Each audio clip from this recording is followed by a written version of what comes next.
Nelson Mandela (1918–2013) was a South African political activist who spent over 20 years in prison for his opposition to the apartheid regime. He was released in 1990.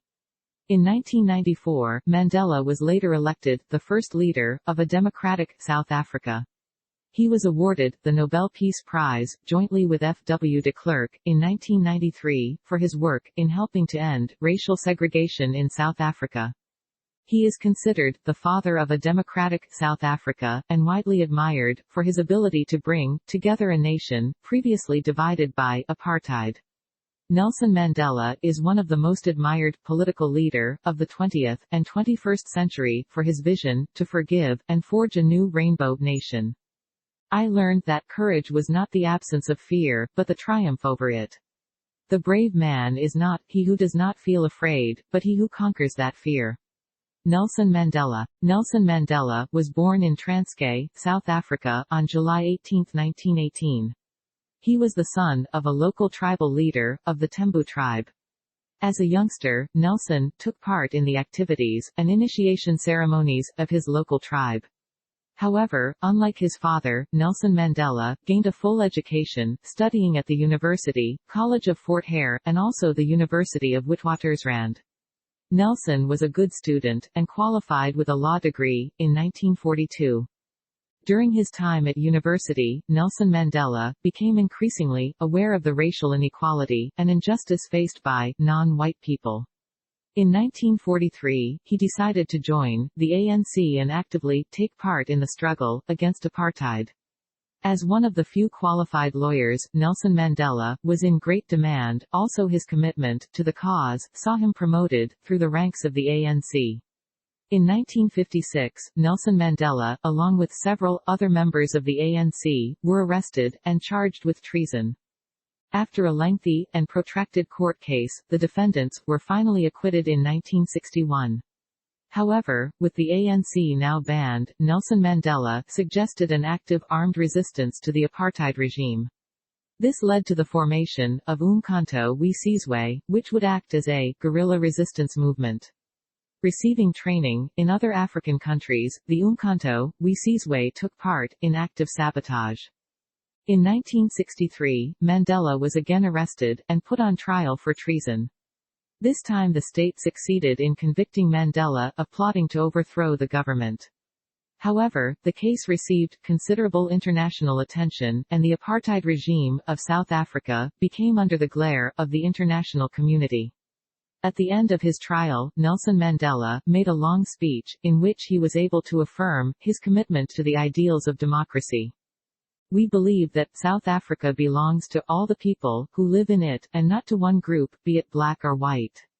We did not want an interracial war, and tried to avoid it to the last minute. Nelson Mandela, Supreme Court of South Africa, Pretoria, April 20, 1964. Closing remark at the 1964 trial. During my lifetime, I have dedicated myself to this struggle of the African people. I have fought against white domination, and I have fought against black domination. I have cherished the ideal of a democratic and free society, in which all persons live together in harmony, and with equal opportunities. It is an ideal, which I hope to live for and to achieve. But if needs be, it is an ideal, for which I am prepared to die. Nelson Mandela. Time in prison. Mandela's death sentence was commuted to life imprisonment, and from 1964 to 1981, he was incarcerated at Robben Island Prison, off Cape Town. In prison, the conditions were sparse. However, Mandela was with many other political prisoners, and there was a strong bond of friendship, which helped to make more bearable the difficult prison conditions. Also, in prison, Nelson Mandela was highly disciplined. He would try and study and take part in exercise every day. He later said, "These years of incarceration in jail were a period of great learning, even if painful." Mandela also created friendships with some of the guards. Mandela would later say that he felt he was fighting the apartheid system and not individual white people. It was in prison that Mandela became aware of the passion that Afrikaners had for rugby, and he developed an interest himself. During his time in prison, Mandela became increasingly well known throughout the world. Mandela became the best-known black leader, and was symbolic of the struggle against the apartheid regime. Largely unbeknown to Mandela, his continued imprisonment led to a worldwide pressure for his release. Many countries implemented sanctions on apartheid South Africa. Due to international pressure, from the mid-1980s, the apartheid regime increasingly began to negotiate with the ANC, and Nelson Mandela in particular. On many occasions, Mandela was offered a conditional freedom. However, he always refused to put the political ideals of the ANC above his own freedom. Freedom, and a New Rainbow Nation. Eventually, Nelson Mandela was released on February 11, 1990. The day was a huge event for South Africa and the world. His release symbolic of the impending end of apartheid. Following his release, there followed protracted negotiations to secure a lasting settlement. The negotiations were tense, often against the backdrop of tribal violence. However, in April 1994, South Africa had its first full and fair elections. The ANC, with 65% of the vote, were elected, and Nelson Mandela became the first president of the new South Africa. As president, he sought to heal the rifts of the past. Despite being mistreated, he was magnanimous in his dealing with his former oppressors. His forgiving and tolerant attitude gained the respect of the whole South African nation, and considerably eased the transition to a full democracy. In 1995, the Rugby World Cup was held in South Africa.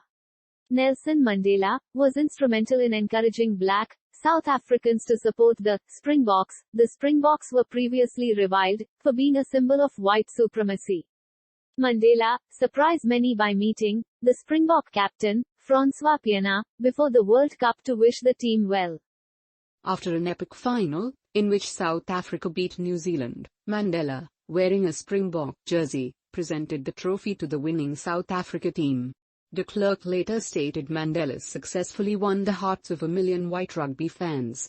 Nelson Mandela also oversaw the formation of the Truth and Reconciliation Committee, in which former crimes of apartheid were investigated, but stressing individual forgiveness and helping the nation to look forward.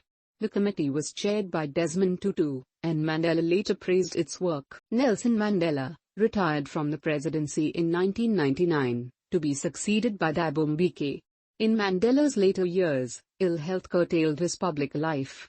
However, he did speak out on certain issues. He was very critical of the US-led invasion of Iraq during 2003. Speaking in a Newsweek interview in 2002, he expressed concern at American actions. He said, "I really wanted to retire and rest and spend more time with my children, my grandchildren, and of course with my wife. But the problems are such that, for anybody with a conscience, who can use whatever influence he may have to try to bring about peace, it's difficult to say no." The 10th of September 2002, he has also campaigned to highlight the issue of HIV/AIDS in South Africa. Mandela was married 3 times, fathered 6 children, and had 17 grandchildren. His first wife was Evelyn Ntoko Mace. His second wife was Winnie Madikizela Mandela. They split after an acrimonious dispute. Winnie was alleged to have an involvement in human rights abuses. Mandela married for a 3rd time on his 80th birthday to Graça Machel.